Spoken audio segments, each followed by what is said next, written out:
Assalamualaikum warahmatullahi wabarakatuh. Salam sejahtera bagi kita semua. Baiklah, anak-anak ibu yang terkasih, hari ini materi kita adalah tentang teks fantasi. Apa itu cerita fantasi? Cerita fantasi itu adalah suatu karya sastra yang dibangun dalam penceritaannya itu adalah dia berupa imajinatif atau khayalan yang isi ceritanya tidak realistis, ya, tidak realistis dan tidak terjadi di dunia nyata. Oke, hari ini yang kita bahas ada 6 hal, ya, 6 hal yang akan kita bahas dalam video ini untuk membantu kamu dalam mengerjakan tugas-tugas yang saya berikan kepada kamu. Yang pertama adalah tema. Apa itu tema? Tema ini adalah sesuatu yang sangat atau yang paling utama, yang paling penting di dalam menulis suatu cerita.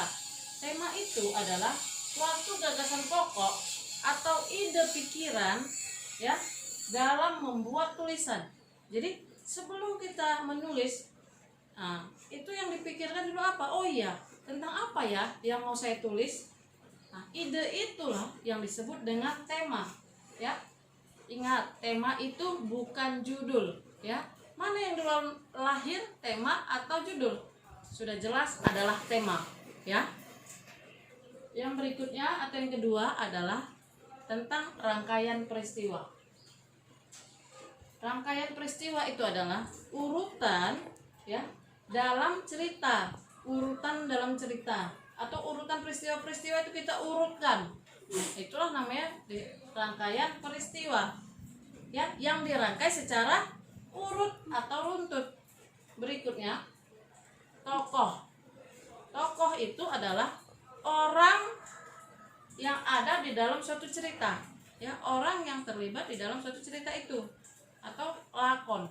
Itulah yang disebut tokoh. Sedangkan penokohan, ya, penokohan adalah wataknya, karakter atau sifat si tokoh itu, ya. Dengan kata sederhananya, tokoh itu adalah orang, ya, sementara penokohan adalah sifat orangnya tadi. Itu dia. Yang berikutnya, yang kelima, latar, ya. Latar itu adalah keterangan ruang, waktu, dan suasana, ya, yang terjadi di dalam peristiwa itu, di dalam cerita yang kita tulis tadi. Latar itu terbagi 3. Yang pertama adalah latar waktu, yang kedua adalah latar tempat, yang ketiga adalah latar suasana. Oke, kita bahas yang pertama, latar waktu. Latar waktu itu adalah saat di mana tokoh ataupun si pelaku melakukan sesuatu pada saat kejadian peristiwa. Contohnya, ya, zaman dulu semua pohon dapat berjalan hingga sering berpindah tempat, ya.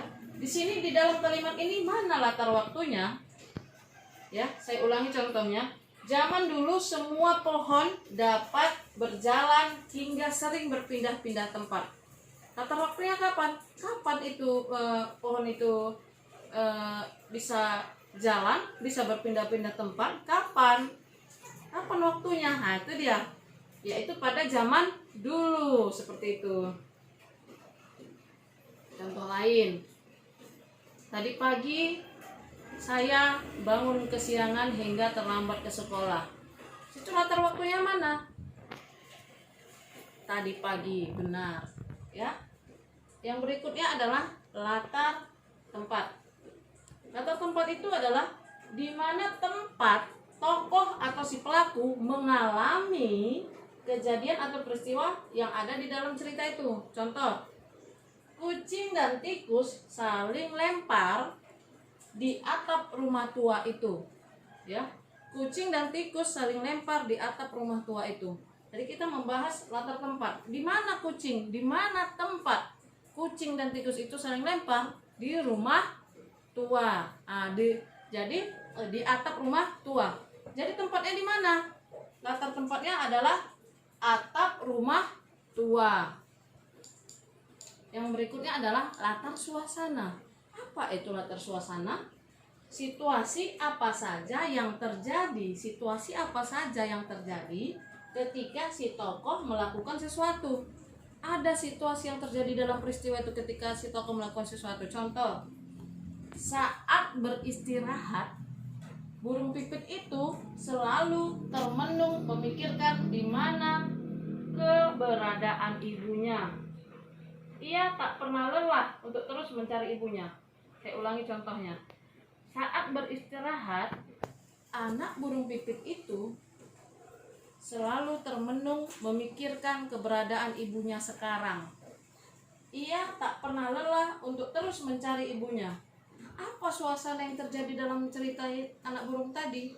Oh, suasananya dia sedih. Ya, dia sedih. Berarti latar suasana dalam contoh yang saya katakan adalah suasananya sedih, seperti itu.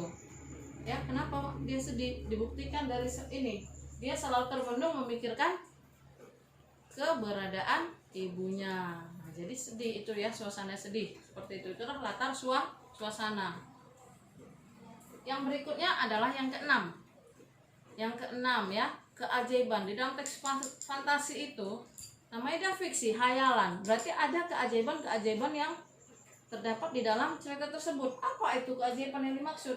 Adanya keganjilan, adanya keanehan ya, sesuatu yang mustahil terjadi di dunia nyata. Ya, sesuatu yang mustahil terjadi di dunia nyata disebutlah itu keajaiban. Oke, contoh, serigala meniup bola. Serigala meniup bola api yang terbang menuju arah mereka.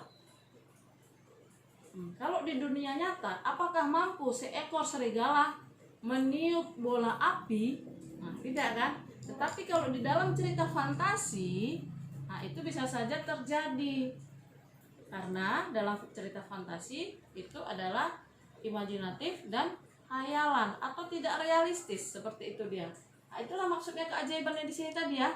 Keajaiban bahwa seekor serigala mampu meniup bola api. Oke, demikianlah pembahasan kita untuk hari ini.